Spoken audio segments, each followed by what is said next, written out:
you to everyone for joining us today for this hearing on housing discrimination and inequity.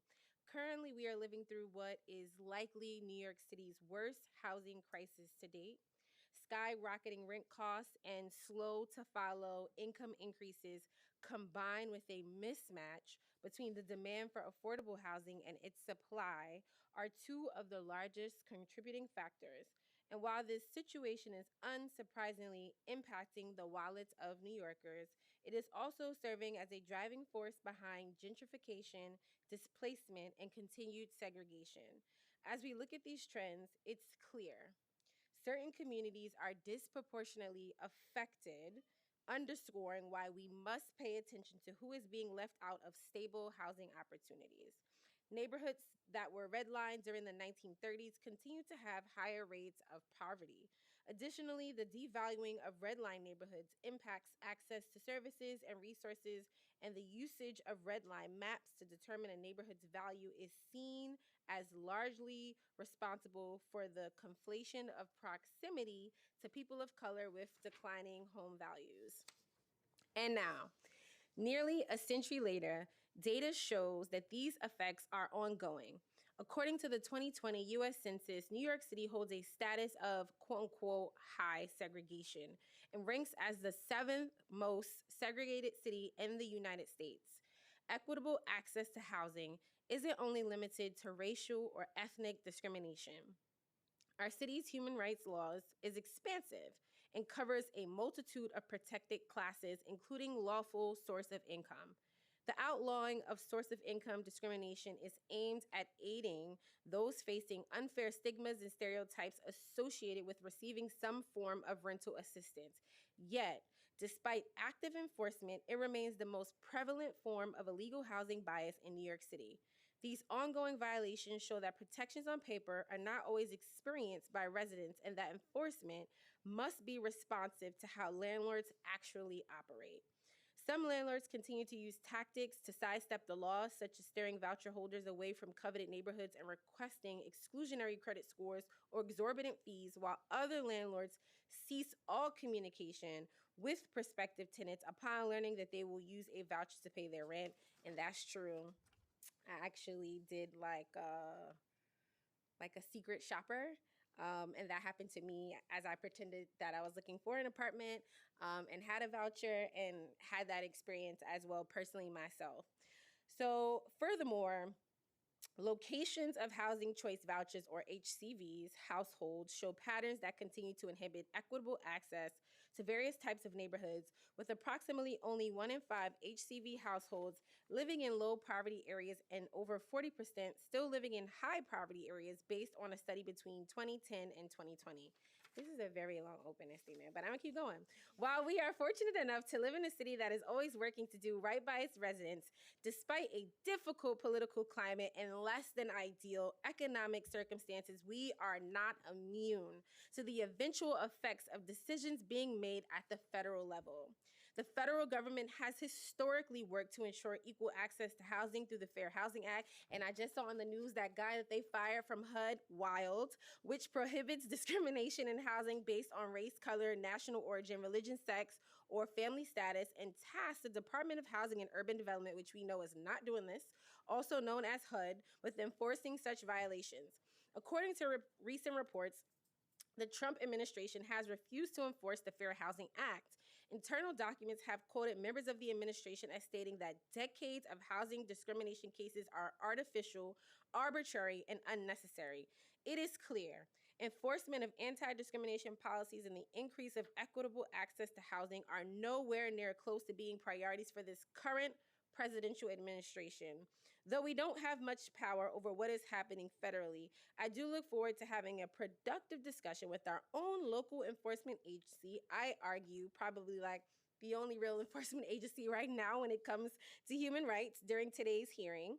I'm hoping to learn more about the solo work and interagency coordination of CCHR when it comes to how they not only enforce protections against housing discrimination, but also how they educate and train to prevent it. That work must be visible and accessible so that every New Yorker understands their rights and trusts that we are standing with them. Thank you to committee staff for your work on this hearing, and thank you to my colleague, my favorite committee member that's always here early and on time, Councilmember Chris Marte, who has also joined today. And with that, I will turn it over to committee staff to swear you all in. All right. Before we begin testimony, I will administer the oath. To all members of the administration who will be offering testimony or will be available for questions, please raise your right hands. Do you swear or affirm to tell the truth, the whole truth, and nothing but the truth before this committee and respond honestly to council member questions? I do. I do. Go ahead.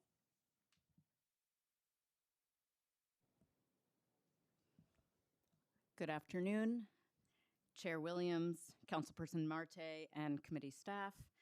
I'm Joanne Camath-Ward, the Deputy Commissioner of Policy and External Affairs at the New York City Commission on Human Rights. Joining me today for questions is Kevin Farley, our Associate Commissioner of Investigations and Operations in the Commission's Law Enforcement Bureau. Thank you for calling today's hearing. We're excited to speak about the Commission's work combating discrimination in housing, which is one piece of the puzzle mentioned in the Chair's opening remarks. The New York City Commission on Human Rights is dedicated to ensuring all New Yorkers are able to live, work, and thrive in the city free from discrimination. I will speak about the New York City Human Rights Law's protections against housing discrimination and the ways the Commission on Human Rights educates New Yorkers about their rights and their obligations. In recent years, the Commission has strengthened this work and developed new initiatives to address housing discrimination. This afternoon, I'm going to give highlights of our written testimony. There are more details in the formal written testimony submitted by CCHR.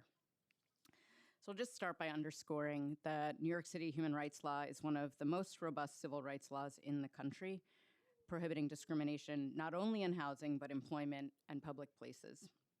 More than 27 protected categories are explicitly recognized in the law, including disability, race, sexual orientation, gender identity, and in the area of housing, source of income, which was already mentioned, criminal history, presence of children, marital status, and others. Retaliating against individuals for asserting their rights is also prohibited. As we've discussed before, the Commission has a dual mandate. First, enforcing the city human rights law, and second, fostering intergroup relations, and the agency structure reflects this. The Community Relations Bureau, or CRB, sits at the center of the Commission's education efforts and is responsible for outreach and training. And this work to ensure New Yorkers know the law is done in partnership with housing providers, nonprofits, houses of worship, businesses, and sibling agencies.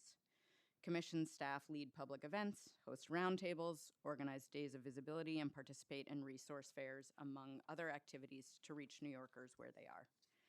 The Law Enforcement Bureau combats discrimination through a wide range of tools, including investigations, testing, conducting pre-complaint interventions, responding to public inquiries, and filing complaints to address individual and structural discrimination. In housing, the New York City Human Rights Law aims to protect against invidious discrimination that impacts applicants and tenants.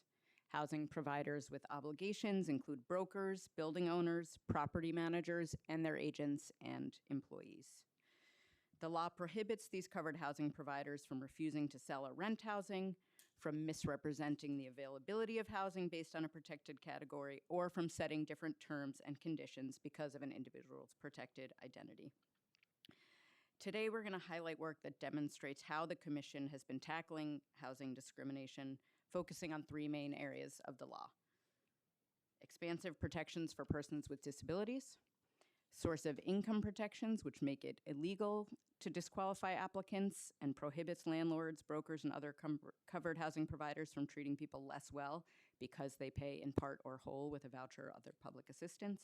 And I will also touch upon the newest housing provision known as Fair Chance in Housing, which bans discrimination based on criminal history and went into effect on January 1st, making it illegal for most housing providers to discriminate against renters and buyers because of their criminal history, and requiring any housing providers that choose to do background checks to follow a series of process and notice requirements to ensure they are focused on tenant qualifications rather than the existence of criminal history or arrest.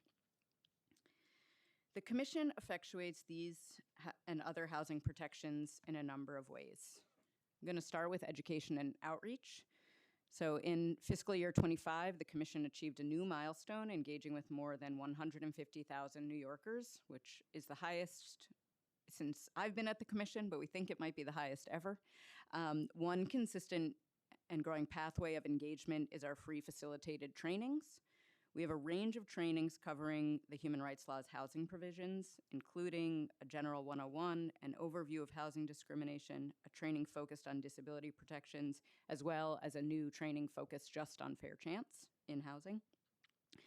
This year, one partnership with other city agencies was offering our disability in housing and public accommodations training to city agency disability service facilitators in partnership with the Mayor's Office for Persons with Disabilities.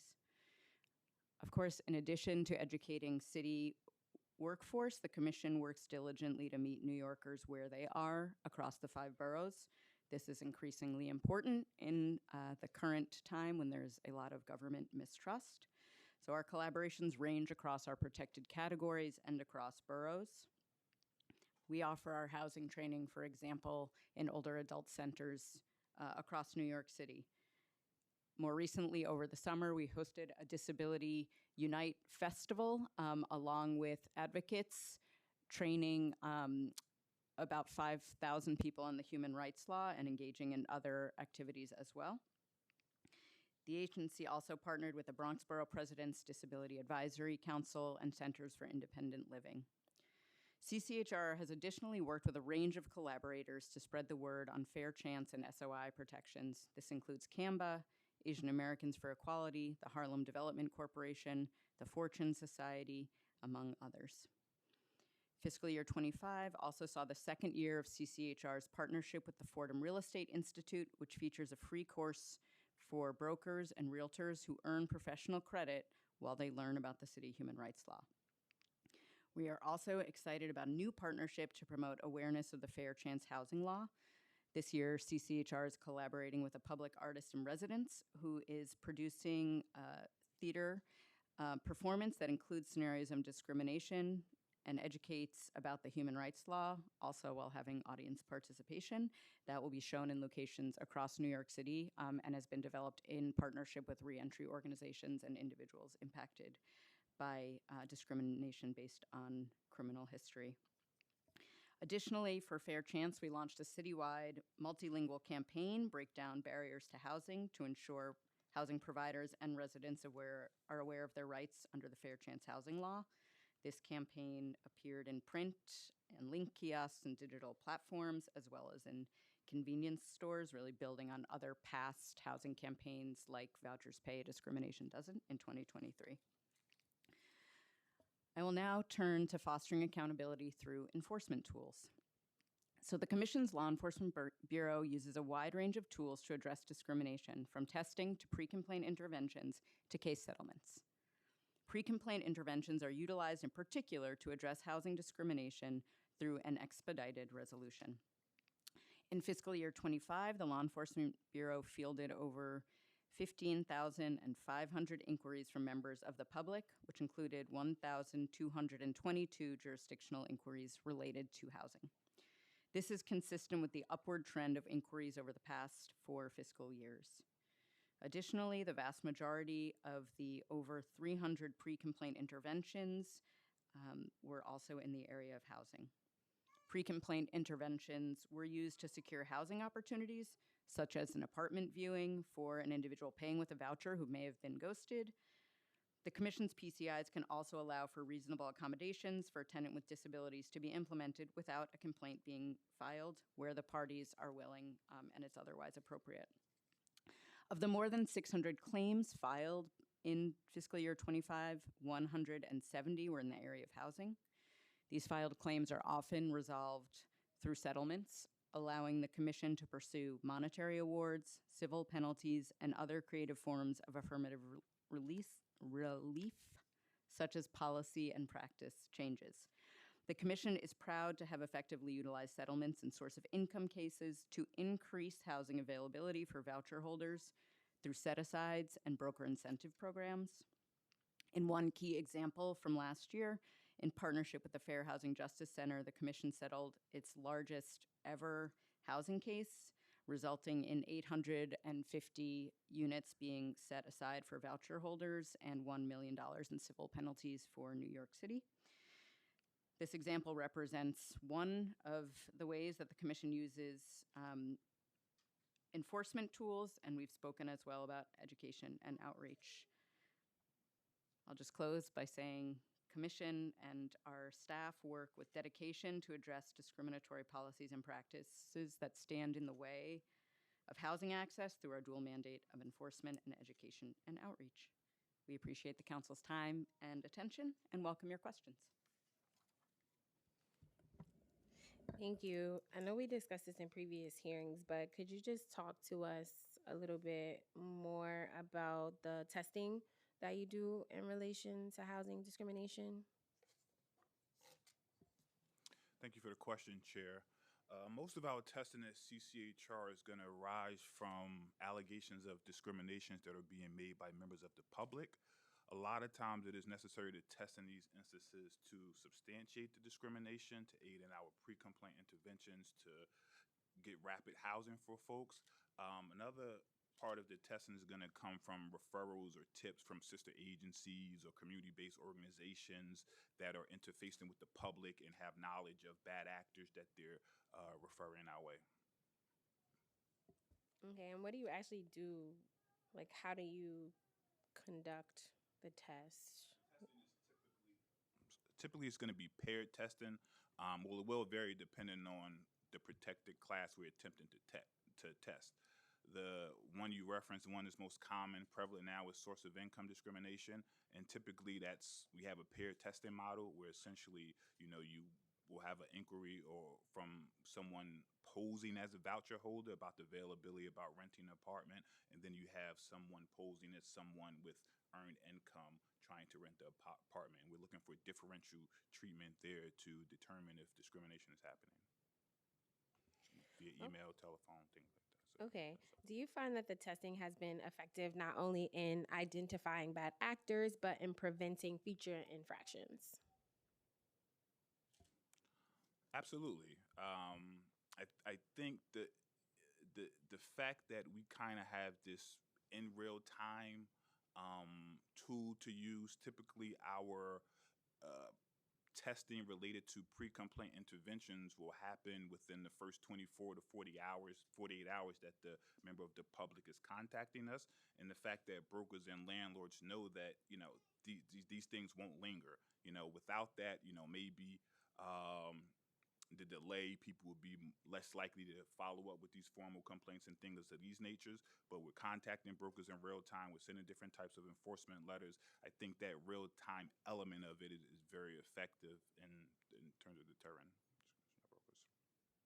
Okay, so it is time sensitive and time intensive. This is what time, but so two things. You just made it seem like it was time sensitive though. You do it within 24 to 48 hours upon a complaint. Is it also time intensive? It can vary. Every pre-complaint intervention is not successful. Where a pre-complaint intervention would fail, let me rephrase. Are you asking is two things? The question that I have is it intensive? But when you just said what you said, I'm like, oh, it's also time sensitive. So it is fair to assume that it's time sensitive, as in when a complaint comes in, you conduct a test within 24 to 48 hours? Only related to pre-complaint interventions. Okay. And we typically are reaching out to begin the process within the 24 to 48 hours. Let me clarify. Testing might happen a little later. Okay. But these things, it's a relatively short period of time generally. Okay. And does it take a lot of time to conduct these tests? A test typically will not take a lot of time. A test can be inconclusive, but there's a wide range. But I wouldn't say that they typically take a lot of time when we're, doing it on behalf of an individual. Can talk about other types of cases or larger cases where you might be trying to build something, but that's kind of different. Okay. What role does data play in determining where to conduct tests and where to investigate potential areas of unlawful discrimination in housing, or is testing completely randomized? It sounds like it's particularly administered after some type of complaint. Definitely not randomized. Okay. Essentially, these are tips or allegations of these are evidence of discrimination that we're getting, and we know to test. So that kind of guides and directs where we're testing. And I think Okay. I'll just add, I mean, this is where community partnerships are also super helpful. There are some particular SOI collaborations that help CCHR identify where we think discrimination is happening or where there's multiple reports against particular entities. Okay. When the commission receives a complaint in relation to one specific type of discrimination, do you inquire further about other potential forms of discrimination? Example, voucher discrimination can often be a proxy for racial discrimination. If so, how? Absolutely. Our investigators are well trained. They understand discrimination. They understand that a lot of times there's this intersectionality that is happening, and their goal is really to thoroughly investigate the complaint and make every allegation that they find. So, and this is, evidenced by many of our complaints will essentially identify multiple types of discrimination in them. Thank you. It was mentioned in my testimony about the current federal climate. Do you, so with respect to the Fair Housing Act, has CCHR been impacted in any way? And do you feel that if you haven't been impacted, do you feel there are any anticipated effects of the current federal climate on housing discrimination in particular? Yeah, I think it has become increasingly important for us to be talking about the city human rights law almost constantly and identifying that the protections in the city human rights law have not changed and the commitment of our agency. The human rights law was drafted in the 50s to address the fact that there were racial and ethnic categories literally excluded from housing. So that is part of the agency's DNA, and it will be continue to be really important work for us. Undoubtedly, the federal government's rollbacks in protections and rhetoric are causing confusion. They are causing fear.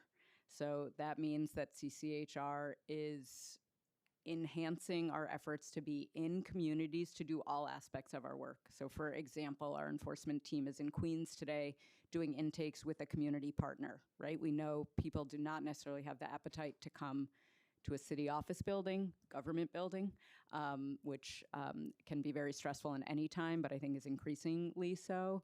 And we're really leaning into our partnerships with both state level entities like the State Division on Human Rights. We are leaning into our collaborations with legal service providers. We had a call this week to talk about some of this, and we're really thinking about how we respond and ensure that New Yorkers know, even before our law was stronger in some respects or many respects than the Fair Housing Act at the federal level, right? We have source of income protections, we have fair chance protections, we have protections that haven't been in existence at the federal level. The numbers, I think it's too early to tell, will we see a huge increase, but we are preparing for an increase and really thinking about how do we get the word out about what our law continues to do and how do we ensure that we're able to serve New Yorkers.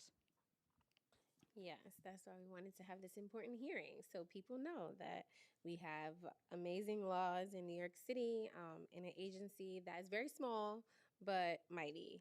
All right, so because of the federal government abandoning equal housing initiatives, do you feel it is necessary to take a more primary role in ensuring equal access to housing? I feel like you just answered that. And do you have the capacity? I love to ask a capacity question and hear the nice answers that I get on the record. But do you have the capacity to increase its enforcement actions and punish bad actors in the absence of federal government accountability and like federal intrusion on such like enforcement activity, honestly? Because not only do we have a situation where the federal government is not acting on these things, they're also actively persecuting people who are. So do you think you have the capacity to manage a potential increase and just to manage the chaos, I'll say, that is trickling down from the federal government? I don't know if anyone has the capacity on their own to manage the chaos. I think CCHR, though, is in a really good position to be responding and to meeting the needs of New Yorkers. I think if we look at the numbers for the past 4 years, our number of increases going up, our number of claims filed are going up, the people reached going up. So those are all, I think, really important indicators for where we are in this moment. And I would be remiss if I didn't recognize that we will be expanding our law enforcement and mediation efforts as a result of getting lines from the City of Yes. And so that will allow us to not only continue to take the public initiated complaints that we take as a right to file agency, but to be able to also develop more affirmative work. And I think some of the partnerships that I mentioned are also going to be critical with other players in other jurisdictions who we talk to often. We are lucky in one respect because we don't receive any HUD funding, and so we are not directly impacted by rollbacks in rules or regulations from that agency. But we see a lot of work to do, and I think we feel very passionate about responding. Can you talk about CCHR's role in the Tenant Protection Cabinet? Yeah, so the Tenant Protection Cabinet is citywide. We have our Community Relations Bureau are the folks that sit on the Tenant Protection Cabinet. I think it's a really important entity. We have already had a few outputs that we have collaborated with other agencies on as part of that. So one is in line with the questions we were just discussing. We have heard from service providers that there have been upticks in harassment by housing providers of tenants based on their perceived national origin or immigration status, as well as a decline in willingness to do repairs where they feel they have the ability to get tenants in trouble. So that has come to us. That also came to HPD, and we, with the Tenant Protection Cabinet and PEU, held a community and ethnic media roundtable to underscore harassment of tenants based on any protected category, including national origin, is a violation of the human rights law, and to get that out to communities in the languages that they speak. So that's one example. We have also worked on materials around service animals with the Mayor's Office of Animal Welfare and continued other partnerships with MOPD. We also, through our outreach team, have trained a lot of staff from PEU and members of the Tenant Protection Cabinet so they can also be ambassadors for the human rights law.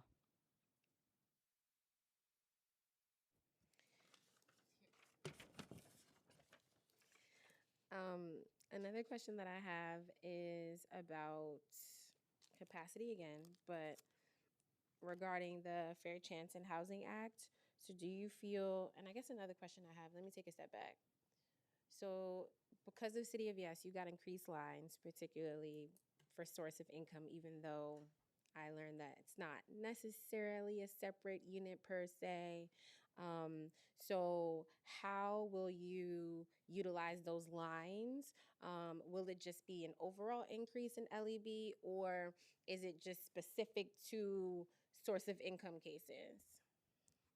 Great question. So the City of Yes lines are going to go to two pieces of law enforcement work pretty specifically, but not to any protected category. So there will be 3 lines that are really focused on commission-initiated work, working very closely with the Associate Commissioner.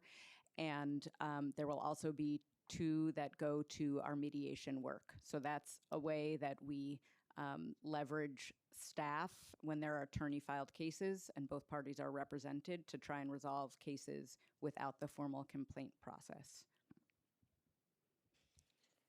Okay.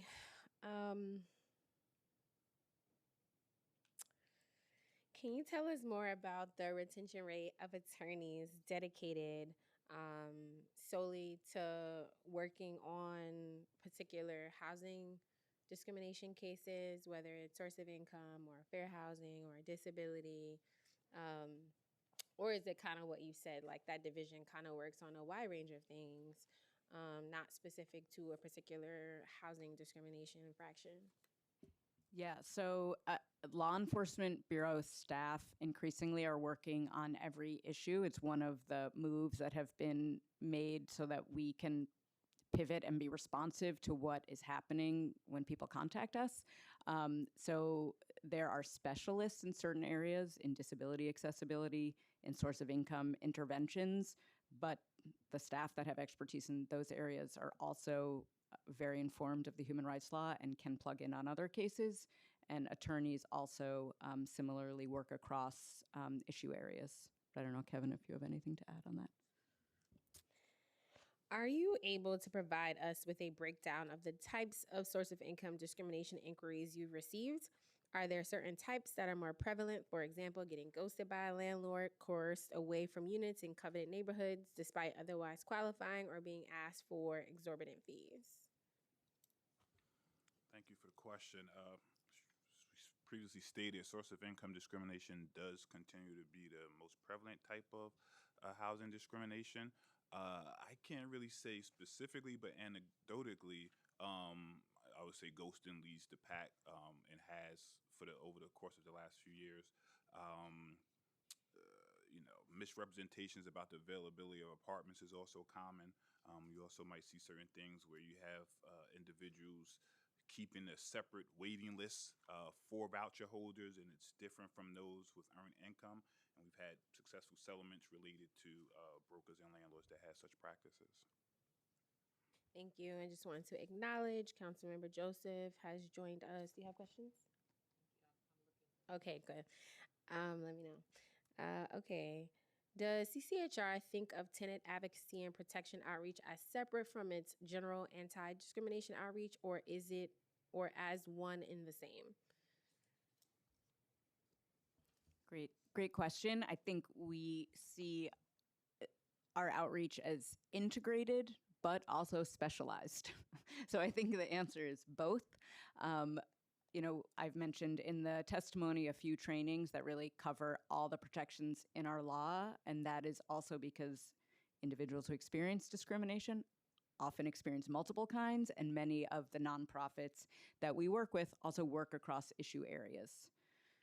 That said, we know that housing decision-making and source of income in particular have a lot of nuances, so we do have specialized trainings and outreach focused on housing. I think one thing that we've developed this year to try and reach more New Yorkers is meeting monthly with DSS shelter housing specialists so that they understand our law and we can provide technical assistance to those who are really on the front lines of trying to get people into housing. Working with the Tenant Protection Cabinet is another example where it's a specialized outreach, but it's still most of the people at our agency are generalists and are thinking across issue areas.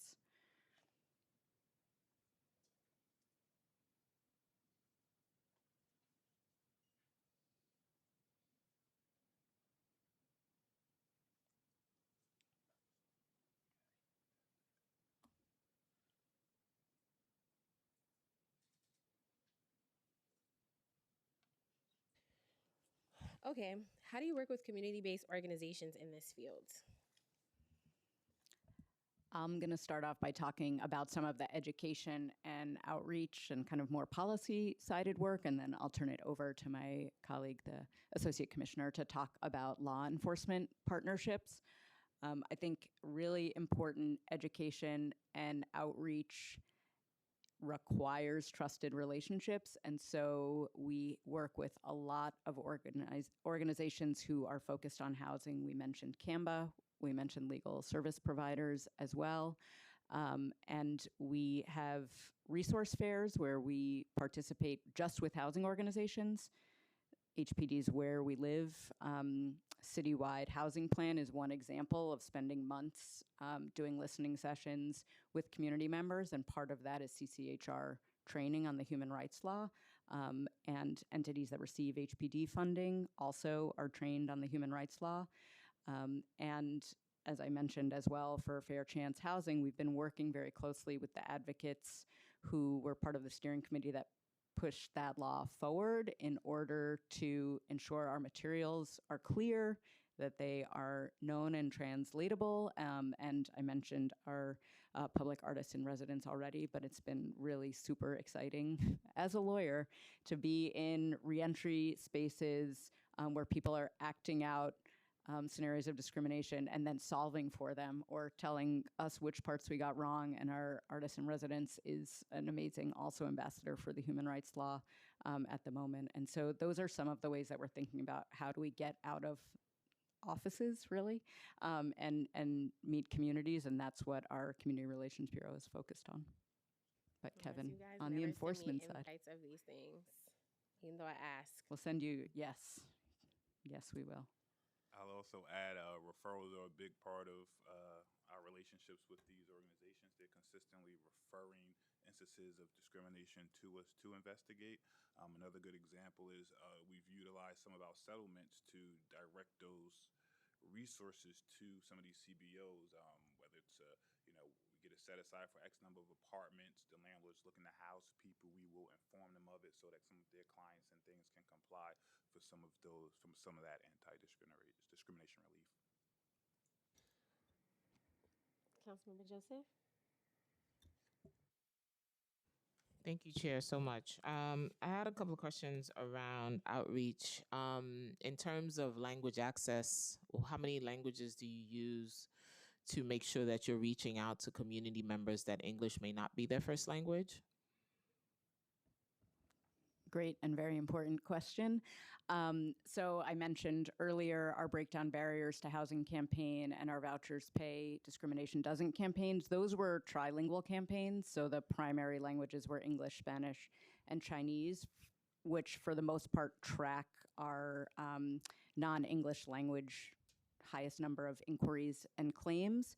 But we also have almost all of our core trainings, or I will say all of our core trainings are available in English and Spanish. We have trainings that are available in Mandarin and Arabic.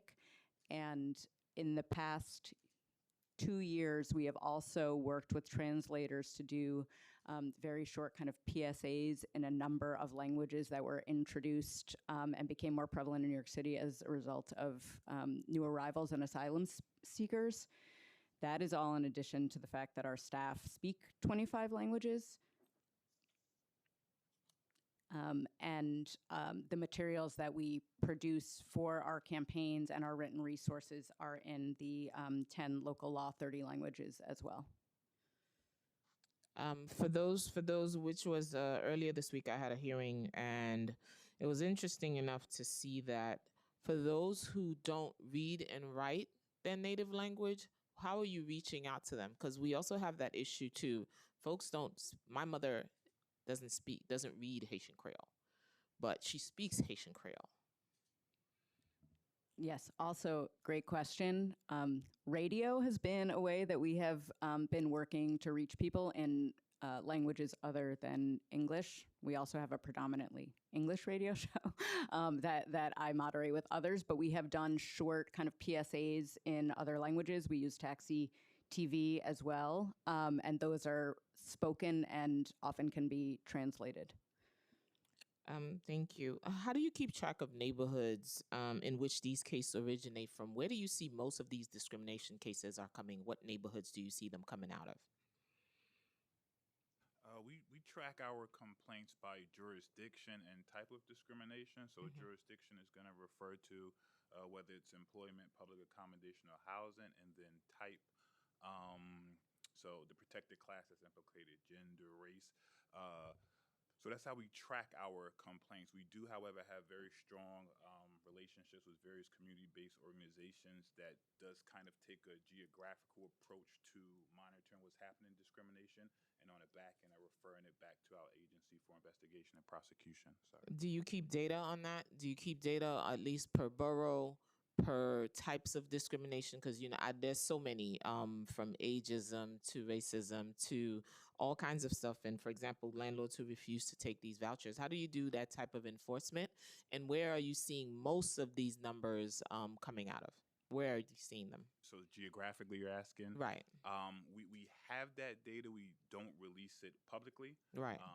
So we're in the process of. I could also switch to Joanne, who I think they've used some of that data within the outreach aspect of it. So we're educating citywide, essentially informing people of these laws and encouraging them to apply to us.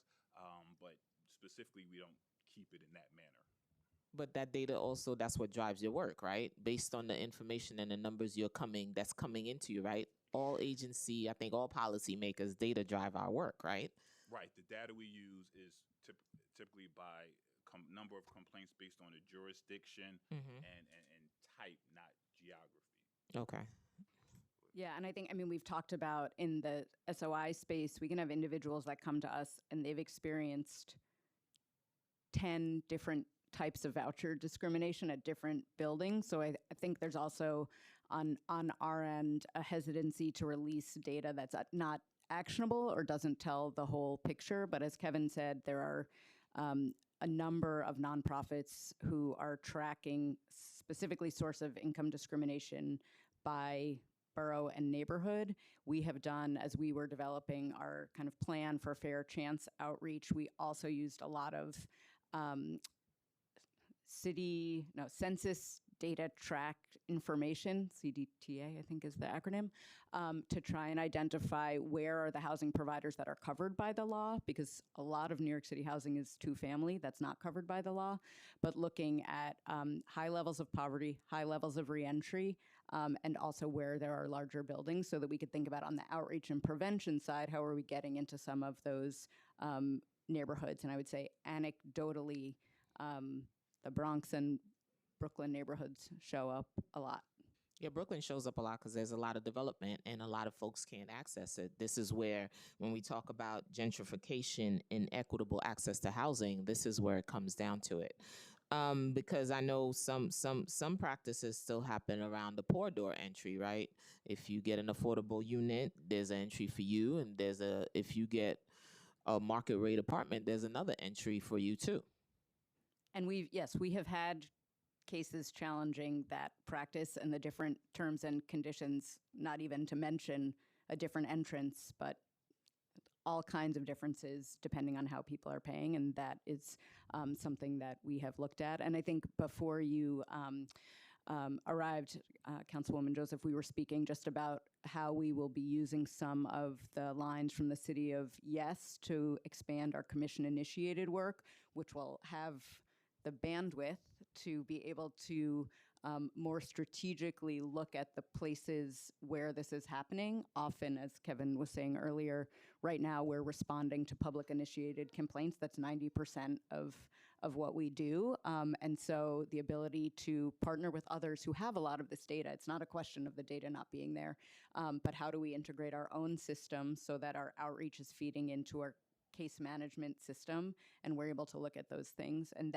those are conversations that are happening now at the agency. Because I recall in 2022, when I first came into the office, I got a report that my District 40 in Brooklyn, was one of the districts that faced a lot of discrimination from landlords who did not accept vouchers. So if you look at that data, and of course my neighboring council members as well had the same issue. So I definitely would love to see more, work done around that. And one last question: what do you think is contributing to this inequitable access to housing? A lot of issues, I know. All of the things Councilwoman Williams said in her opening testimony. No, I mean, Then I some. think I think there's so many factors. It's a super complicated and historically driven problem with current consequences, right? I mean, redlining, mortgage clauses that prohibit sales, all of those things have created, I think, challenges for New Yorkers. And as I mentioned, part of the kind of citywide effort where we live, which is really led by HPD and other agencies who are direct service providers and housing creators, aim to get at a lot of the structural issues. But I think the reality is that there are still blatant discriminators out there, and I think people do feel emboldened in the current political climate to act some of their feelings that they may not have done in the past. So we see, of course, subtle discrimination, but we also continue to see explicit discrimination across protected categories. Absolutely.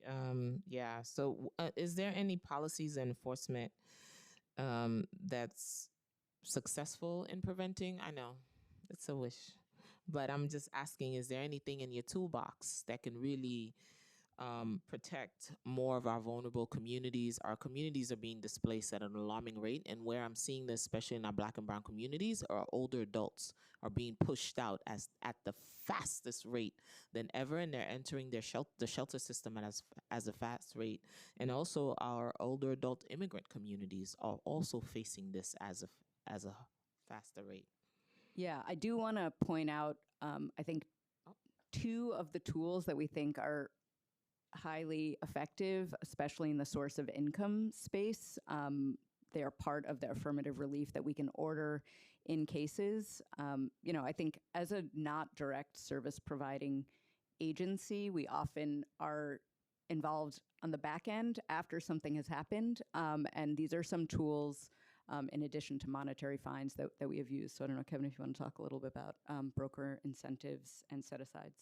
Yeah, we're attempt to be very creative in terms of affirmative relief. We referenced Parkchester. These are 800 rent-regulated apartments. We had other settlements, 10 rent-regulated apartments, 20. These are very valuable assets to the city, and also a lot of them are going to, well, the majority of them are going to voucher holders who are coming out of shelter. We're also saving the city money in that effort. We've also, sorry, speak into the mic, listen now.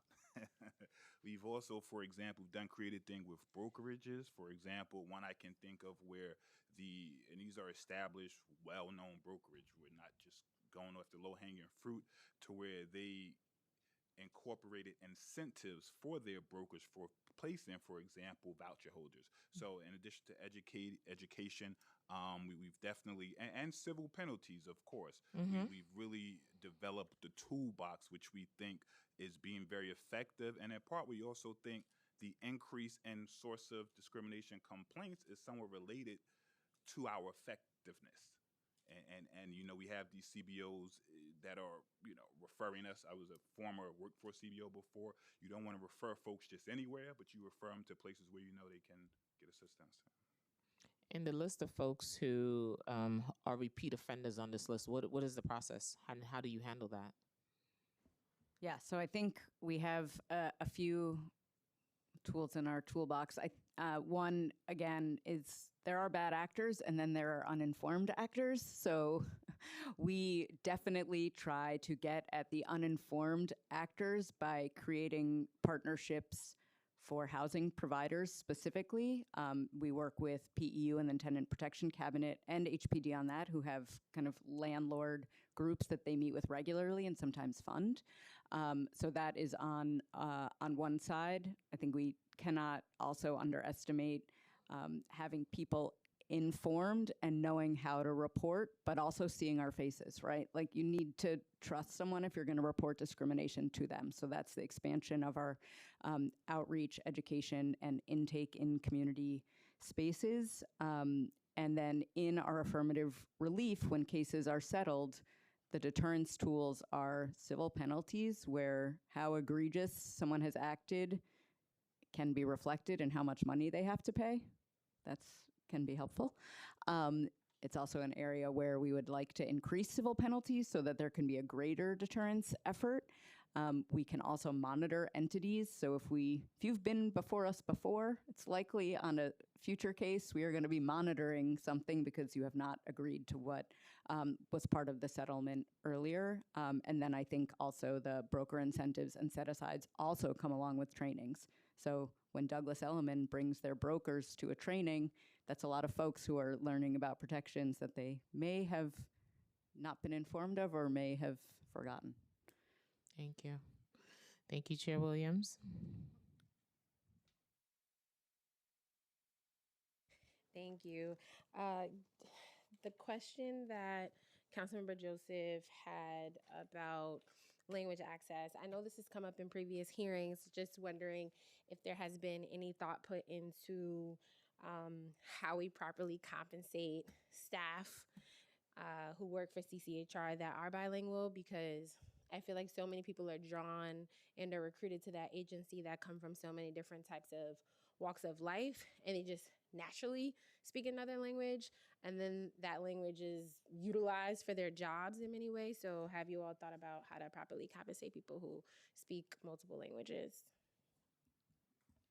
I don't have an answer on how to properly compensate staff, but we do have staff do other than English language work by choice. So there's no one who is forced to do that work. We also, when we have campaign materials and trainings, things that are intensive, we pay translators to do that work. So we are compensating folks who are doing translation to the extent that we can, and reaching out as well to vendors, as I mentioned, to do work that is not in a language that is spoken in-house. And then we also use a language line as well, which is a paid service. I have gotten some letters, by the way.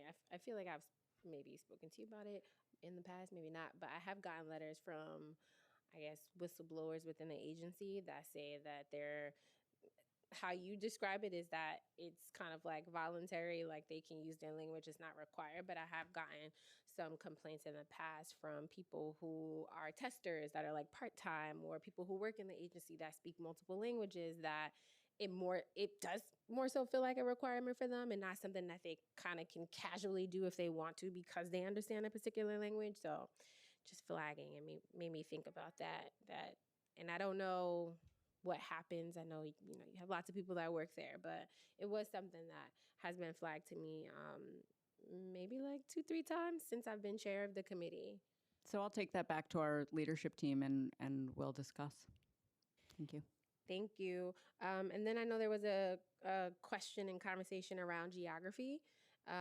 So when people file complaints, they typically give addresses of the complaints. So are you able to share that information with the council, like where, if you could map areas, even through by way of like neighborhood zip codes, are you able to share with the council like some type of aggregate of the number? Like I know you had very large number. I'm like 15,000. I guess I'm saying if 15,000 people actually know about CCHR and filed a complaint, how many people actually are also struggling and don't know CCHR exists? Because it's my personal opinion that like most people don't know where to go for help. Like most people don't even know I'm their council member. So why would they even think to come to like some random agency that's like tucked away on like XX floor downtown? It's like crazy. I mean, I know you guys are in other locations in the boroughs, but I mean, even like the Queens location is also kind of tucked away. That's the local one that I know of.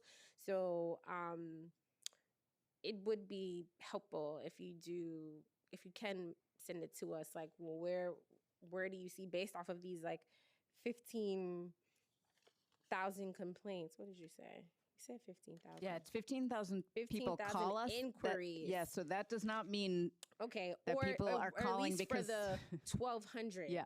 people.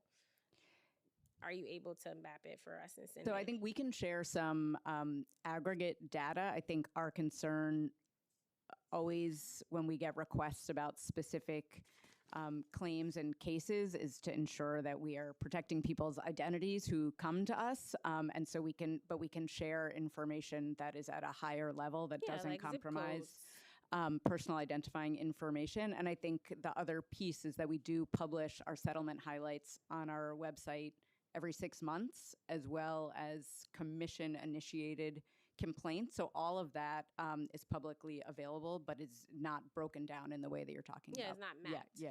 And yeah, I wouldn't want people's personal information, but even if you could, the same way that you were able to quantify, like, we've had 15,000 complaints and 1,222 jurisdictional inquiries related to housing.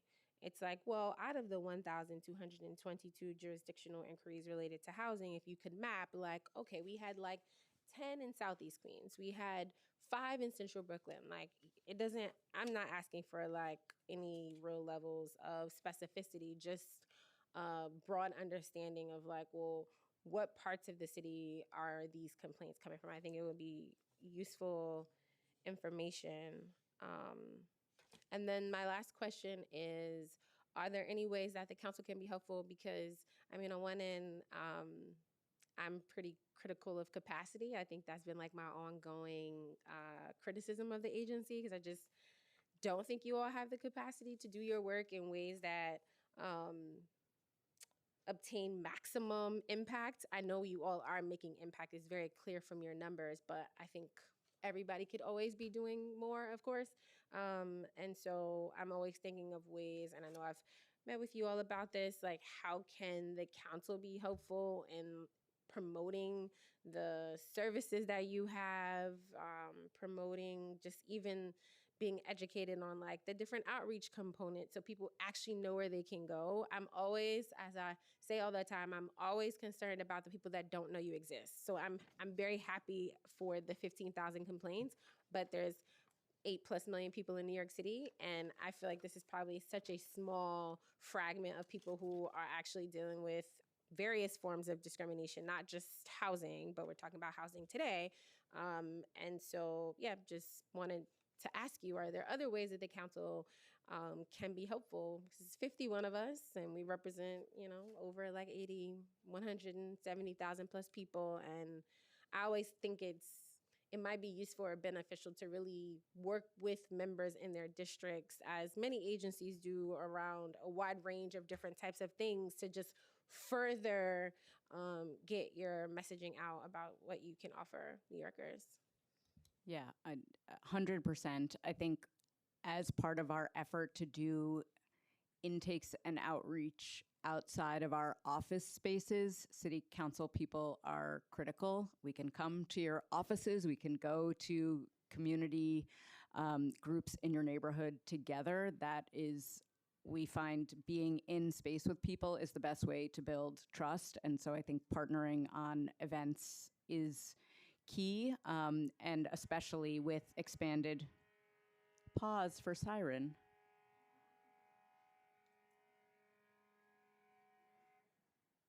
Scary New Especially with an expanded kind of borough-based approach to our law enforcement. I think that will be something that we are really looking forward to. And I just will shout out the fact that Kevin is here as the Associate Commissioner is a testament to the restructuring of our law enforcement bureau and thinking about how do we have enough leadership to be able to think proactively and also respond to the constant incoming. Okay, yes, I will follow up, because I know I had mentioned that I wanted to send an email to my colleagues. I brought you materials back too. out to you all. I feel like I don't think we ever did that. I don't think I ever sent out the email to my colleagues about like, you should reach out for this, that. I think especially everything that continues to happen on the federal side, I think it would just be probably a refresher. So yeah, if we can work together to send something out, so that yes, you all can be proactive with us, but at least I can plant a seed for my colleagues to be proactive with CCHR and like connecting and thinking about ways to integrate you into the work that they're doing. Like I know some of my colleagues just did like this big action around immigration. Like that's like a perfect space for CCHR to be a real partner. So I will keep you posted. Yeah, people, they know how to find us when they have constituents to refer, but I would love to have a proactive kind of conversation about collaboration, and to think about some of the neighborhoods where we are working and have strong partnerships or where we need to strengthen partnerships, because I think that's a critical space for council as well. Yeah, I feel like I've tried to pivot within the last year plus around prevention, because while having money for LEB is important on the reactionary side, for me, I feel like it's equally important to talk about how we prevent these discriminatory acts from taking place in the first place, which does require us, which government is just by nature very reactionary, all of our roles. But I do think it's so important for us to like walk and chew gum at the same time, and also figure out ways to dedicate time, energy, and resources to pro activities that, minimize discrimination. Agreed. Well, thank you so much for testifying. Thank you. Nice to meet you, Kevin, Associate Commissioner. Is that your title? Yeah, Associate Commissioner. Right, so important. Oh, for me? Thanks. Goodies. Yes, I'll email y'all.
Okay, I will now open the hearing for public testimony. I want to remind members of the public that this is a formal government proceeding and that decorum shall be observed at all times. As such, members of the public shall remain silent at all times. The witness table is reserved for people who wish to testify. No video recording or photography is allowed from the witness table. Further, members of the public may not present audio or video recordings as testimony, but may submit transcripts of such recordings to the Sergeant at Arms for inclusion in the hearing record. If you wish to speak at today's hearing, please fill out an appearance card with the Sergeant at Arms and wait to be recognized. When recognized, you will have 3 minutes to speak on today's hearing topic. If you have written a statement or additional written testimony you wish to submit for the record, please provide a copy to that testimony to the Sergeant at Arms. You may also email written testimony to testimony@council.nyc.gov within 72 hours of the hearing. Audio and video recordings will not be accepted.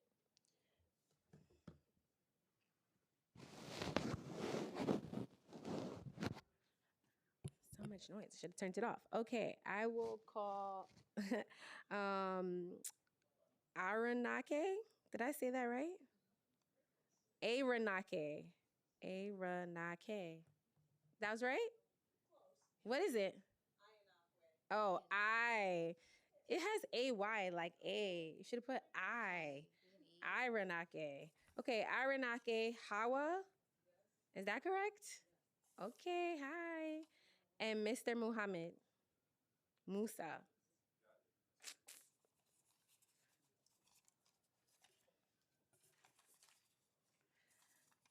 Iranake.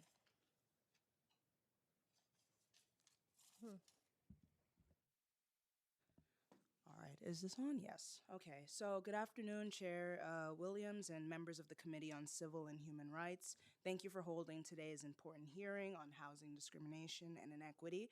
My name is Ainakwe Omaragbun, and I serve as the New York Policy Manager at African Communities Together. I'm here today to just shed some light on the unfair treatment African immigrants face in New York City shelter system and general housing market. In doing so, I urge the City Council to request that the Commission on Human Rights do more to educate African communities on human rights law and encourage them to report their experiences with housing discrimination and inequity. As a national membership organization that's by and for African immigrants, we're dedicated to fighting for civil rights, opportunity, and a better life for our communities in the United States. I won't go through all of the statistics, but I just want you to understand that 172,712 immigrants from sub-Saharan Africa are living in New York State. And when you look at our demographics for our membership, we see that 60 to 65% of our members are women, 2/3 of the members of our New York chapter are Muslim, and so on and so forth. Due to these social constructs like race and immigration status, et cetera, New York's most language isolated communities include African people, and we're also extremely susceptible to housing discrimination and inequity. I would love to share a series of cases with you, but I'll start with one. We have a member who I'm calling Aisha for the purpose of this hearing. She was born and raised in Mali and moved to the US in 1987. She'd been living in her apartment for 25 years and was one of the first three tenants to move into her building. To make a long story short, her apartment has turned into stress, danger, and a lot of humiliation. She currently lives with a family of rats, and every time she takes a shower, it floods to her neighborhood down below. Excuse me. Her stove stopped working, and the management basically refused to fix it. She ended up buying her own stove for $1,000 because to this day they are yet to fix that stove. With our mission and vision in mind, ACT is definitely committed to speaking truth to power in this fight against inequity and discrimination. We're inspired by our members, and we launched our own Right to Shelter campaign and established a Housing Justice Committee to respond to Mayor Adams' 30-60-day rule. We even hosted a sleep-in front of Gracie Mansion, so, we're built like that. And, we continue to do this work in 2025 and beyond because there are so many African immigrants who have issues that are similar to Aisha's, but they're afraid of reporting their landlords and building managements to the Commission on Human Rights. We're giving voice to our community by dedicating our efforts to educating African immigrants on their rights here and the housing resources that are available to them. We're fighting against the challenges that anti-Black, anti-Muslim, and anti-immigrant sentiments create for Africans living in housing. And we're also ensuring that permanent immigration status, does not serve as a barrier for accessing vouchers, lottery, and other housing opportunities available in New York State. So we just encourage you to see us as a resource in better serving this community, and encouraging that they won't be silenced in the face of inequity. So thank you.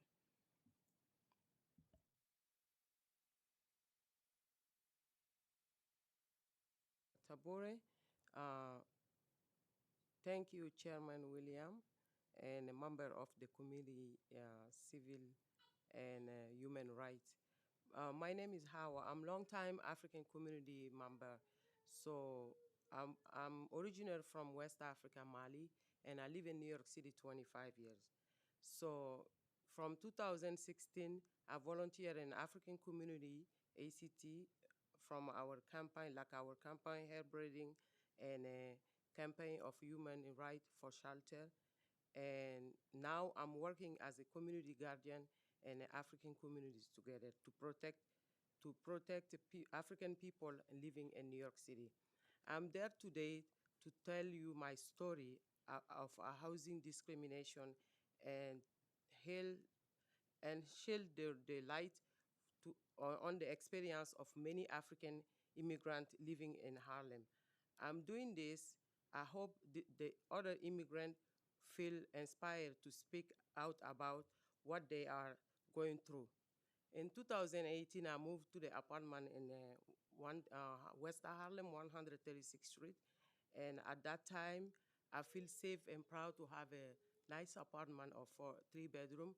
And the living room was good, everything next to the hospital. And my kid was in District 3 for the school. So it was a good neighborhood. But over the time, especially when the management changed, the building They was take care of everything, but the management change. After that, the building management doesn't want to do anything. So they don't want to do, they don't, I mean, they stop answering our call. They stop reviewing maintenance requests, and they allow to stop caring about us. My lease was expired in 2019, and even now we don't have no lease, but they force us to pay the rent through the virtual apps. I mean, paying the rent through the online system. So in the winter time, we had no hot water, no heat for long period. My bathroom is moldy even right now, even today. I have to spray bleach to clean out those bathroom. This become a health issue for me and my children. I'm my mother of four children. So our window cannot go in up. Truly, it become a health problem for us. So, and a city inspector come to see so many times, and the building people, they know it, they didn't do anything. Anything has changed. So on the biggest question I'm asking myself, I pay my rent on a time, and we don't cause no problem. Why we are neglect? Oh, I can continue? Oh, okay, I'm sorry. One of the biggest, I mean, in speaking to my neighborhood, I learned I'm not alone on the building. In the majority of our building people are African and African American. We are hardworking people, and many of them are elderly and blue collar family. So we see like some bunch of white people working in our building. I think they trying to sell the building. So we are in that problem. We believe in management may try to push out the building and make the room for other people who doesn't look like us. So today, and they want to replace with the people with a high income. But I have left, but I haven't left that building because I didn't try. I applied through Housing Connect, but nothing, I didn't get anything from Housing Connect. Importantly, I have stayed because my children are in a good school district, and this is our home. We should have a choose between decency living condition and my children's future. That was the question. So I have to stay because the kid go to school. I don't want to change my children's school. The housing discrimination, this is a housing discrimination. This is human right issue. I am there today, not just for myself, but for every tenant in Harlem across the city who's been silent, neglect, and pushed out because of who they are. Three of the women in this room, they live in a building, our community member, they sitting behind me. They live in a building with a 5 kids in a 1 bedroom. One of them, 3 kids with a one bedroom. The 5 kid is 25 years she live in the same, 20 years she live in the same building. The other one, 10 years, 3 kids. They in a 1 bedroom. They in a HSC, like a Housing Connect buildings. They look for transfer, but they been discriminated because of their race. They don't let them because the management is other race. They don't want to help them. This is discrimination. So we have to talk loud about those problems today. Some of them stay with no bathroom fixing, no stove fixing with the 25 years, with the rat, with the bed bugs, with the everything. One of them is sitting there. She just texts me, but I can't reach out to my phone to tell you about her story. But she's right here, sitting here behind me. 25 years, one stove, the same refrigerator. She says she got bed bugs. She says she got rat. She says she got everything in her house. Now she's in the court with this building management. They didn't do anything. We need strong tenant protection. We need enforcement. And we need our leader to heard us and act. Thank you. I'm sorry for the.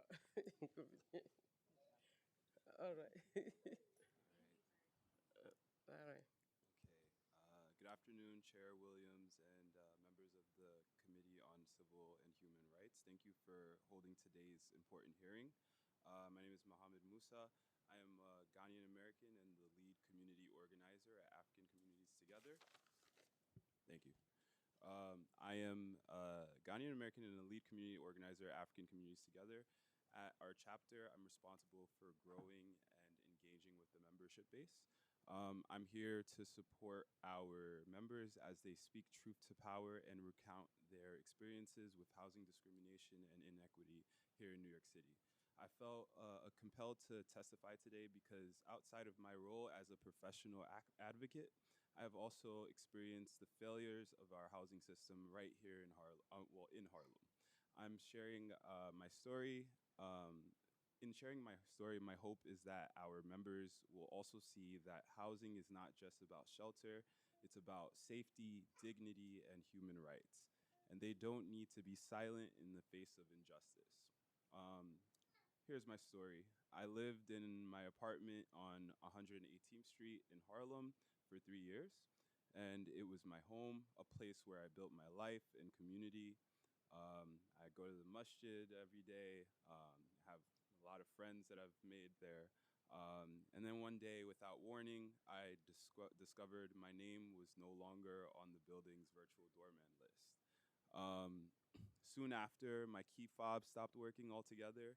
Suddenly, despite paying my rent religiously, I could no longer access my home. So when I reached out to my landlord, I was ignored. Weeks went by before the management company finally told me the reason. The landlord had been illegally leasing the unit to me.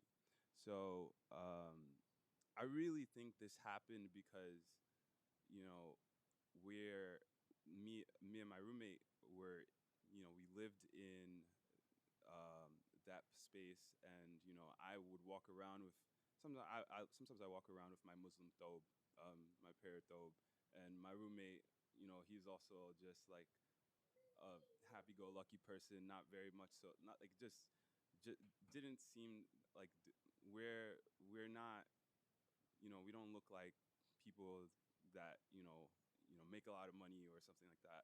And I'm from a different background. I'm a Muslim, and there are not many Muslims in that building. So I felt like we felt like we were being ignored by management, by the landlord. And as a 6'3" black man in New York City, being locked out of my building was just not was not just an inconvenience. It was dangerous.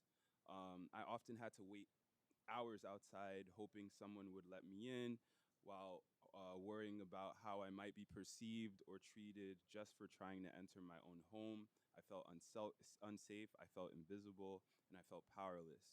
So this experience is why I work. I work where I work today. At African Communities Together, we started our housing justice committee, so that people from African communities can have voices that come from where we come from, fight for them. And we want to ensure that tenants have a voice, immigrants know their rights, and so that everyone has someone fighting for them. So just as people once fought for me and my family when we sought asylum in this country. So at this time, I urge the City Council to strengthen tenant protections and hold landlords accountable so that stories like mine become the exception and not the norm. Thank you. Thank you, and thank you for your personal testimonies. So, does your organization currently work with CCHR at all? Hi, good morning. So, or afternoon. I don't know what time it is at this point, Afternoon. right?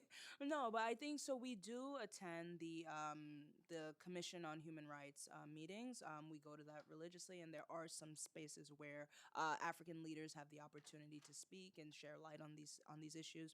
I actually went to a meeting earlier this month, and we had the opportunity to be with other advocates and other executive directors, et cetera, who were working with our community. And I was hearing a lot of the stories like what you heard today on the panel that I'm sitting on, which is that a lot of African people may have fear in terms of like saying, this is what I'm experiencing. Because really what you're asking people, what people are being asked to choose between is telling the Commission on Human Rights that there is an issue that is happening in my space, or leaving the space and maybe you may end up homeless, right? So I think that was the biggest concern that everybody in that room spoke to. One woman, she was talking about how she's a, an older woman, and she also has like roommates. She was telling the story about how someone living with her was essentially just mistreating her, and I don't want to say it, but for lack of better words, putting things in her food. You can take how you want to describe that, right? But she, felt so afraid of saying something about this that she would lose her place to live. She can only live with a roommate. So if you lose the roommate, where do you go, right? So these are issues that are common in our community, and I also think it's getting worse in spite of like all of the changes in immigration policy, etc. So this is a big problem, and we're hoping that the Commission on Human Rights can do more education, especially in the languages that members of our community speak. I think they talked a lot about the ten languages that we value here in the United States or here in New York. Our members speak hundreds of languages. Like I think one of the statistics that I have is 86,694 people are speaking, various African languages, and then you also have to add French and Arabic, right? So unless they start to crank out more documents and more ways of communicating with people who speak African languages, I believe these issues will continue without, our members saying this is what is happening to me. So I hope that answers the question a little bit. Yeah, it's helpful. I do think I think overall within immigration, because CCHR also deals with immigration discrimination as well, I think in our city, whether it's CCHR or other agencies, I do feel like there is a deficit in support for Black immigrants, particularly African immigrants. So I have heard that before. I think even from my vantage point, when I have had African immigrants in my community, like I struggle to find like resources for them or find an entity that could support me in supporting them. So yeah, we should talk offline to figure out ways to advocate for not only CCHR, but like many different city agencies that could be doing a better job at serving the very large African population we have in New York City. So, yes, we can chat. You can speak to Clotilde right there and exchange information so we can follow up. Well, thank you, Chair Williams. We appreciated the opportunity today. Thank you. Thanks. Yes. Thank you, Chair Williams. You're welcome.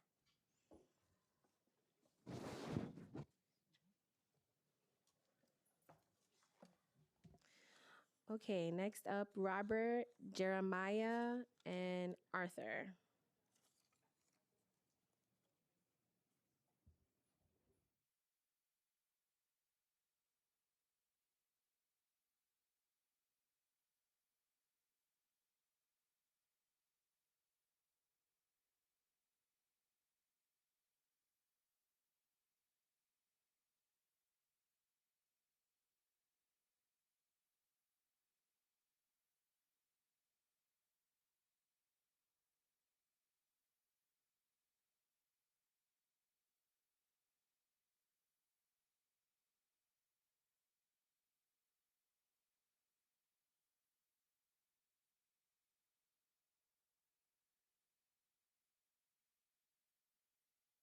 You want to start, Robert? Sure, thank you. I have written testimony that I will submit online, but it's not ready yet. It still has to go up the flagpole at Legal Aid. So I'm Robert Desir. I'm a staff attorney with the Legal Aid Society. Thank you for holding this important hearing. I think the backdrop here is what's going on in the federal government. With HR 1 becoming law, we are seeing a progression of protections being gutted, HUD being decimated, a lot of the resources that go towards fair housing work is not reaching the providers, namely the testing work that's done, the enforcement that's so necessary. So, a lot of the burden now is going to fall on New York City. And the reality on the ground here is that source of income discrimination remains alive and well. You still have the landlords that flatly say no, they're not going to accept Section 8. But since the law has been passed, their tactics have grown far more sophisticated.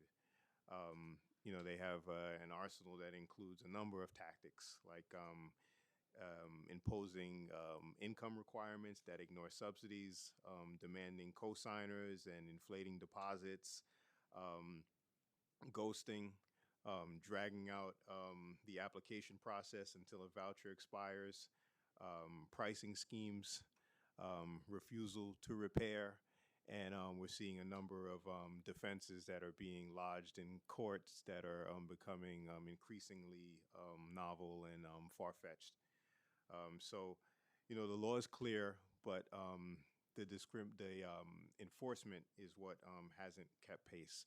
I know I don't have a lot of time, so I'm just gonna make a couple of recommendations on what I would like to see from the Commission on Human Rights. First, more pursuit of the systemic cases to cut off the practices at the path, and that would involve bringing cases in court, joining the myriad of court actions that are happening, and also issuing guidances. Because as I said, we're seeing like an increase in different tactics that are there. So it would be great to hear from the agency on where they stand on these matters. Um, Expanding real-time testing to catch ghosting and delays, I think, is important. And publicizing outcomes to deter violators.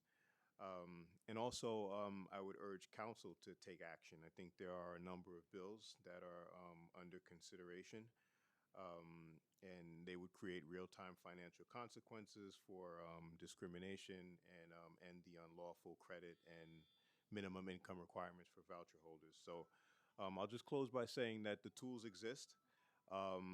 I think we have to increase the urgency, the resources, and the follow-through. Because we're reaching a point where housing is becoming increasingly out of reach for many New Yorkers, and the vouchers are becoming more vital than they were before. So it's really important that the protections are in place to ensure that people are able to identify and secure housing. Thank you.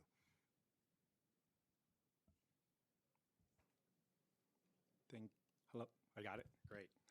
Thank you to the committee and to Chair Williams for the hearing today on such a critical issue. I'm Jeremiah Schlotman. I'm the Director of Housing Litigation for Legal Services NYC. We're the nation's largest civil legal services provider, and we represent tens of thousands of low-income New Yorkers every year on a variety of matters, but primarily in housing. Our clients experience housing discrimination in a variety of ways.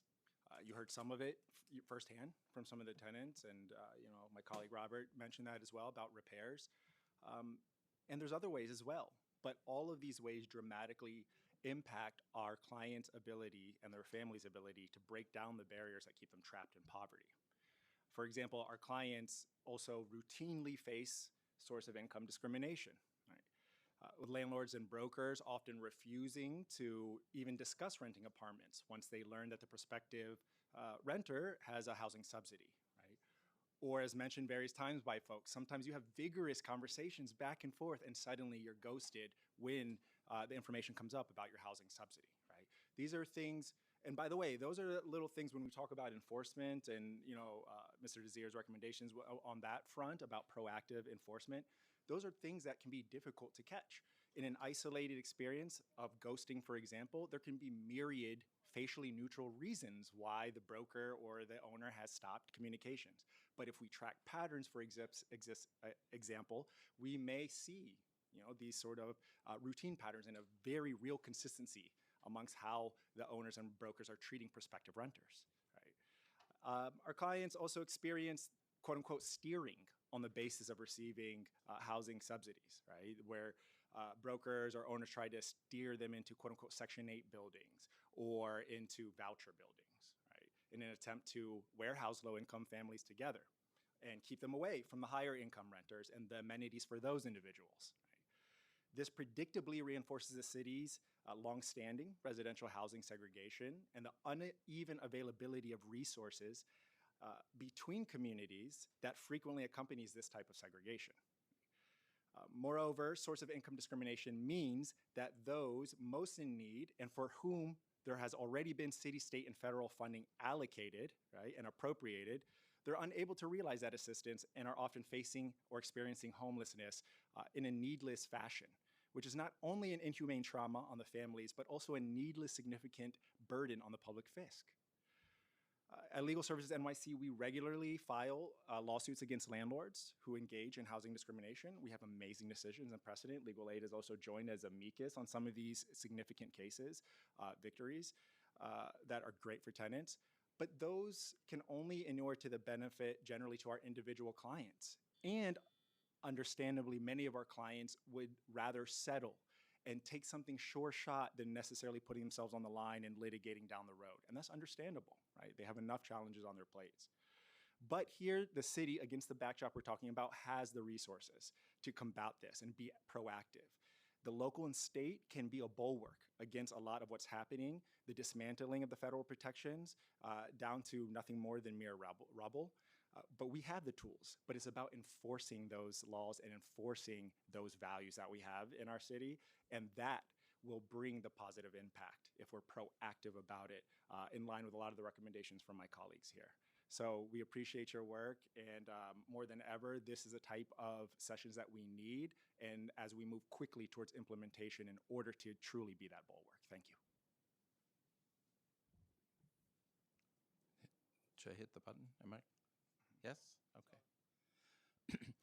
Good afternoon. My name is Arthur Schwartz. I am the General Counsel of the Center for the Independence of the Disabled, New York, which is an organization, if you're not familiar with it, which serves, last year we serviced 62,500 disabled New Yorkers in their efforts to live independently, meaning getting them out of nursing homes into housing that that serves their needs, getting benefits, etc. We've gone from about 25,000 4 years ago to 62,500 in the last year. For me, housing, I spent 45 years as a labor and employment lawyer and rarely dealt with the housing issue. But I've come to learn a lot in my year and a half at Sydney that I think is important to pass on to you. First of all, my written testimony has a lot of statistics, but one of the most important is that right now in New York City, public housing, 43% of the households in public housing have a person with a disability. In subsidized rental, 35%. In regulated housing, 24%. So there's a lot of people with disabilities living in that type of housing. And that's a big segment of the population. And that's why we see a lot of people with problems. And what I wanted to just impart an interesting experience which led me to want to come here today. We had a disabled person who lived in a Nycc development in Brooklyn. And her Nycc development, along with another one, was taken over under the RAD program by an entity called Stanley Avenue Preservation. Stanley Avenue Preservation was their job was to, in return for collecting the rents, they had to repair the buildings. What Stanley Avenue, so this person came to me and her first complaint was that they weren't including her Section 8 housing benefit in her lease. And she didn't want to sign it and they didn't want to add it in. So then they sued her for holdover. Then they sued her for not allowing them to have access. Then they sued her again for not allowing her to. So she had 3 cases when she called me up at Sydney. She had 3 cases pending in housing court. They were all on the same day. So I looked them up, and I found out that Stanley Avenue Preservation, which has 1,900 tenants, had 190 active L&T cases going on. And when I looked at the list of who the attorneys were, there were 9. 9 out of 190. So I went to court with her, and the first complaint I made to the judge was, who said, you've gone on too long, we can't reopen your litigation, you're going to have to go to trial, whatever she was saying. And it was the first time she had a lawyer. And I said, Judge, she's never gotten a lawyer. She's been here 12 times. And and I said, this is a failure of the Office of Court Administration. And she said, no, it's a failure of the city. The city doesn't fund the lawyer. We send people up to see the lawyers. And then, so I've started a project with disabled tenants with this one landlord. And I am finding they go up to the office to get a lawyer, and they're told we're at capacity. So in this particular development, 9 out of 190, that's an absurd percentage of people. And if you can fight for all the affordable housing you want, if the tenants are then getting evicted, and if they don't have lawyers, they're very likely to get evicted. I watch stuff in the courtroom I can't believe. If they're likely to get evicted, you're bringing people in one door and moving them out the other door. So what I push in my testimony, in my written testimony, is number one, the city council has to expand the right to counsel program. Borough President Levine wrote a whole piece on it in the last few months about how there should be a law stopping all non-represented L&T cases from proceeding. Second, I say fivefold. I talked to some people in the audience. I think there needs to be a fivefold increase in the amount of money that's put into the right to counsel program. And I want to also urge, because half of the regulated apartments and Nycc apartments have stairs requiring people somewhere in their entry to go in, which make them inaccessible. And we should be talking not just about affordable housing, but affordable and accessible housing. Since such a large percentage of those who need affordable housing are disabled, we need to include that number in there, that word in there when we're talking about housing. Thank you. Thank you. Yes, I do think this is an important topic that I think gets glossed over by some of the more splashy headlines around housing. Like I don't know why. Like we kind of talk about it as a council when it comes to source of income discrimination and now fair housing and disability access, but it's not talked about it from this lens. And it is a gap. I don't know. This is like, I feel like a conversation in the weeds, because we can say housing discrimination, we can say there's a housing crisis in New York City, but like this particular conversation is getting in the weeds. And I don't know if it's a capacity issue with just government, but I do think that it is very important. And there are a lot of people that work on it, but not enough people talking about how do we really address housing discrimination. Because if lots of studies are saying we have a supply issue, but then we also have an issue with the very small supply we have with people actually landing an apartment or staying in their apartment, I feel like it just really exacerbates the issue. I thought I had a question, but I feel like you guys were pretty comprehensive. I plan to follow up with CCHR. It's very difficult sometimes at these hearings because agencies kind of present testimony that makes it seem like everything's okay, and then you speak to other people and then you're like, oh no, everything's not okay.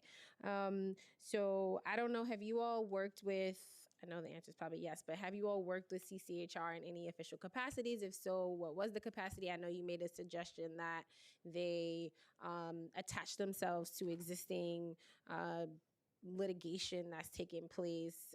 Have you had success in that when you have reached out or spoken to CCHR? I just want to understand what engagement you all have with CCHR and anything that you think could be better with that engagement itself.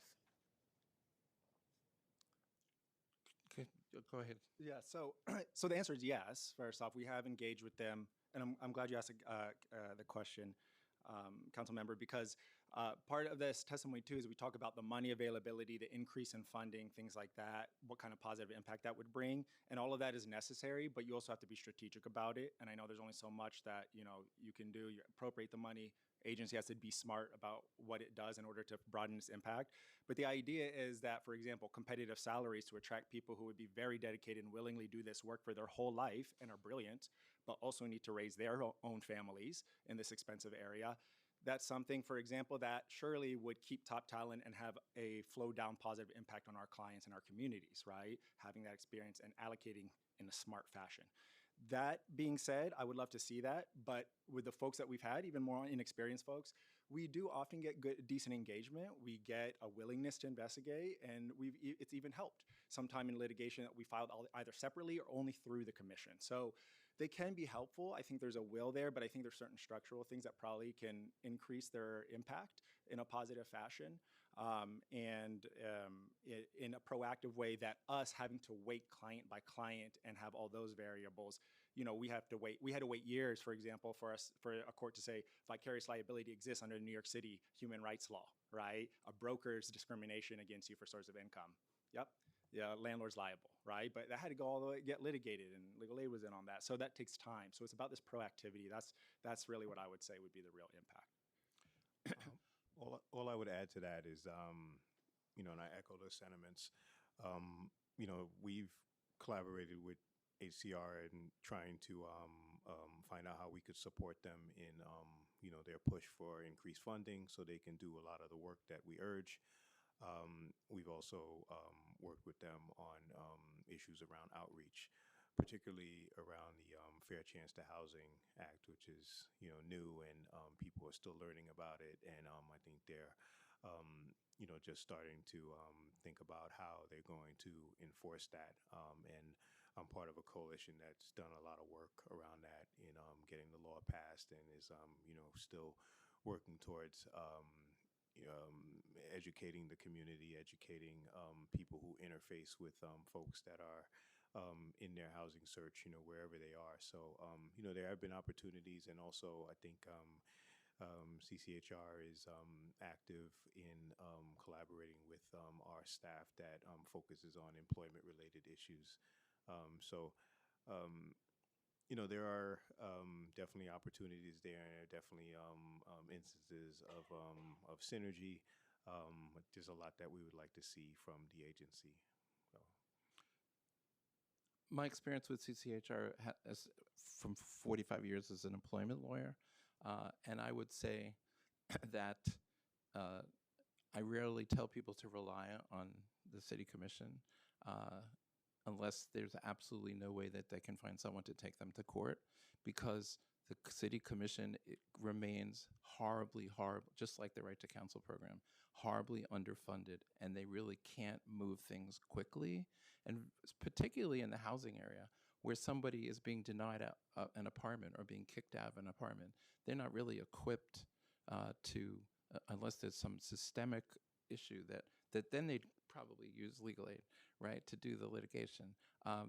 They're not really equipped to handle system. It would be wonderful if they were equipped to do that kind of work, active advocacy work in the courts, as opposed to through the process that they have. But they're not. They're just totally underfunded. That's my position. Okay, thank you for your testimony. I appreciate it.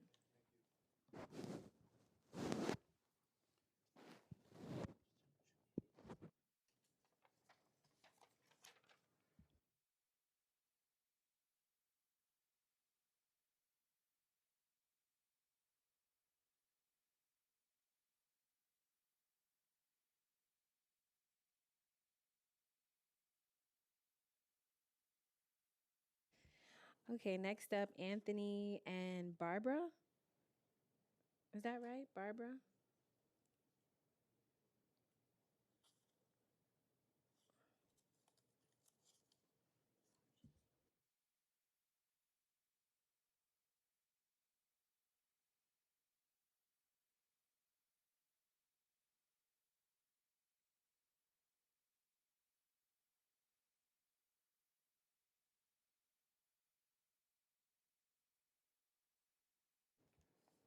You want to go first, Miss Anthony?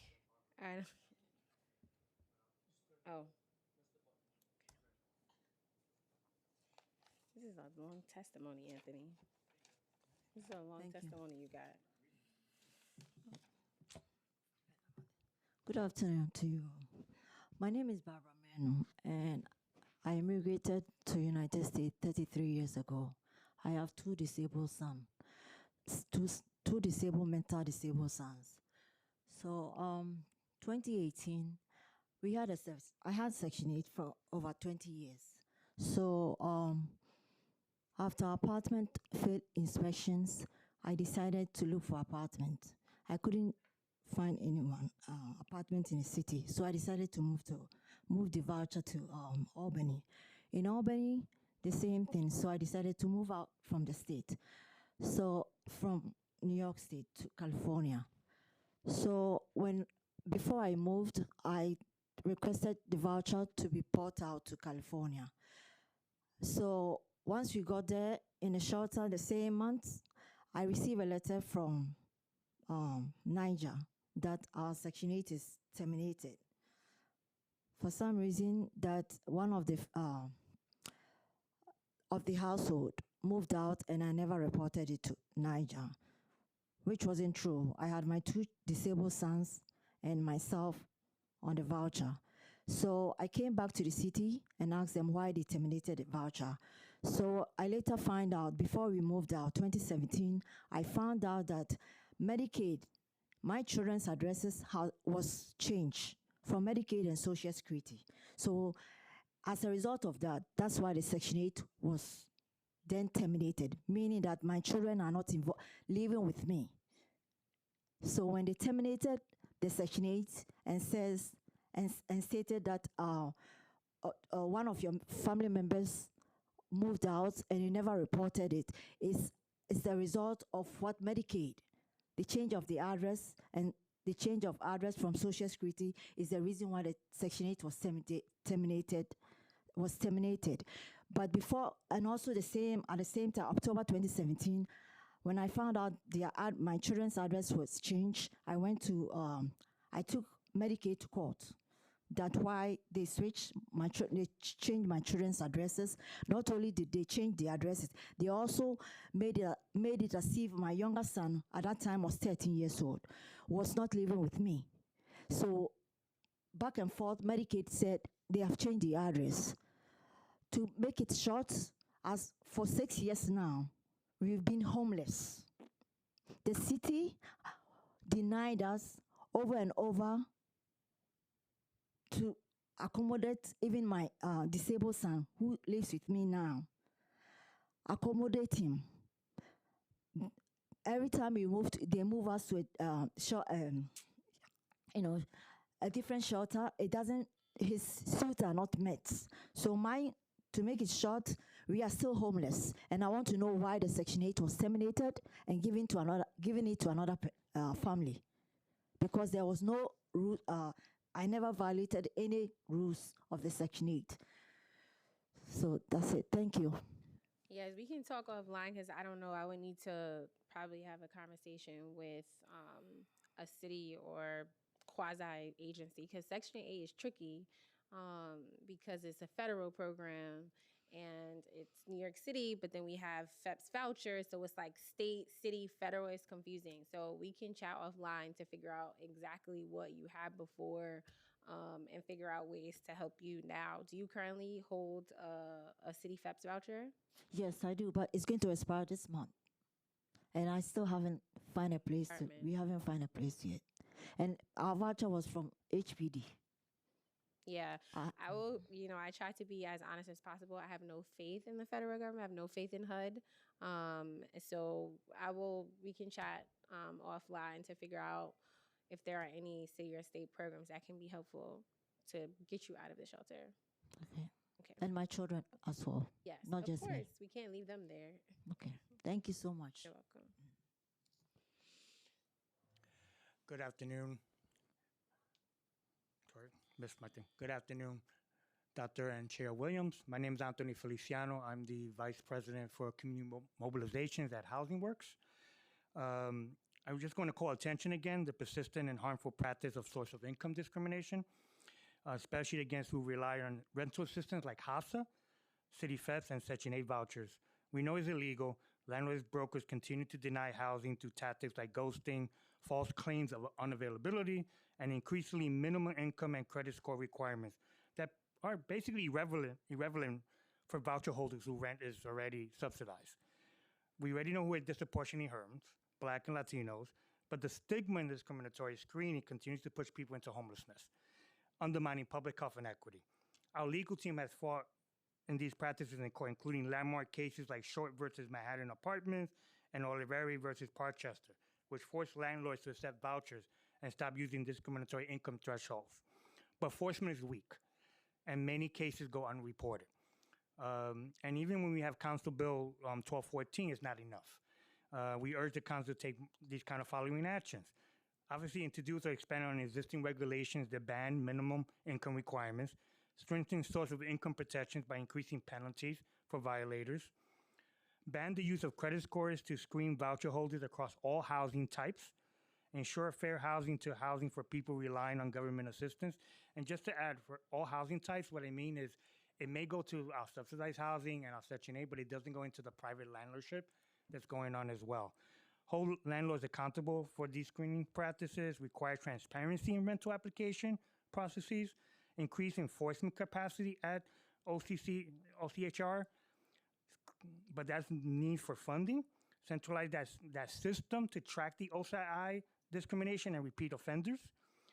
Obviously, you heard a little bit from the agency about funding Know Your Rights, but we need to continue funding more Know Your Rights campaigns to combat not only the HIV stigma that I have in terms of our clients in our work, but the racial biases.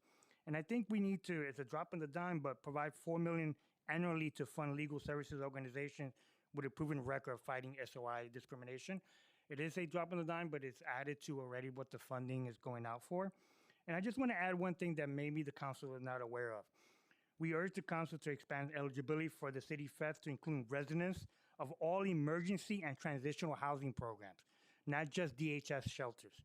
Programs like the Mayor's Office of Criminal Justice Transitional Housing Initiative help leaving people in justice involving incarceration rebuild their lives. But without access to vouchers, they risk being pushed back into homelessness and in jail. And so we already know this is not just a housing issue, it's a human rights issue, but everyone deserves a stable place to live. But we know that people living with HIV is necessary because it helps with their adherence and it helps with them taking care of themselves. Thank you. Thank you. Does your organization work with the CCHR? We do, but my role has been mostly in the healthcare side. I do not know from our housing side, but we do know that they're extremely underfunded. But I also think that we can be more creative and utilize the CBOs, the faith-based, and the legal services to reach out and to do some of this kind of secret shopper and everything else that needs to be done, including affirmative cases, because I think that's a part that's not being funded as much as it should be. What do you mean affirmative cases? To be more proactive, to start aggregating, checking, helping them with the patterns, working maybe with the council in a more centralized system that can be accessible not only to the not-for-profits, but also to the city council. Okay, thank you. Thank you so much for your testimony. I appreciate it. And last but certainly not least, we have the wonderful individuals who have joined us virtually. Mbake, which please tell me how to pronounce that, Amy and Yolanda. And we can start with Mbake, so you can correct me if I said your first name wrong. You may begin. Hello, everyone. Hold on, let me make sure you all can see me. My name is Mbaka Cham. I'm the housing. Can you all see me? Yes. Yes. My name is Mbaka Cham. I'm the housing and health community organizer at Center for Independence of the Disabled in New York. We advocate for people with disabilities in the 5 boroughs of New York City. Thank you, Chair, Dr. Williams or Ms. Williams, and hello to everyone who is in the hearing today. I think this is a very important topic for people with disabilities in New York City. And I just want to acknowledge our General Counsel who was there earlier, Arthur Schwartz, and who were able also to point out some points of affordable and accessible housing. A lot of time, our housing is, we talk about affordable housing without pointing out the need for accessibility. And also, sometimes when people with disabilities are requesting apartments, they may be disqualified when they disclose their disabilities. It's something also to point out because I think it's illegal but also it's harmful to people with disabilities who will stay longer in shelters and may not be able to see themselves living independently in the community. I also wanted to talk about SCREE and DREE programs. These are programs for senior citizens and people with disabilities. So SCREE is like senior citizens rent increase exemption and also the disability rent increase exemptions. These programs are very important for people with disabilities in New York City. Unfortunately, some people are not aware of these programs, and we need to urge the city to to fund and expand these programs to people who deserve it and needs it. We also I also wanted to talk about the right to counsel, which is very important.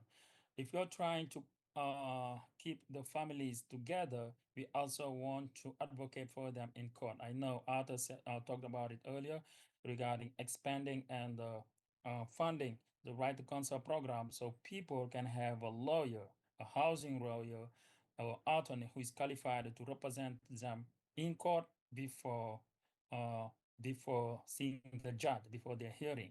And this would slow down the eviction machine of the housing court. This also will help people with disabilities to stay in their families and also that in navigating the housing process here. I'm Dr. drafting Sher, your time has expired. yeah, I'm drafting a written testimony and I will be submitting it. Thank you. Thank you. Amy?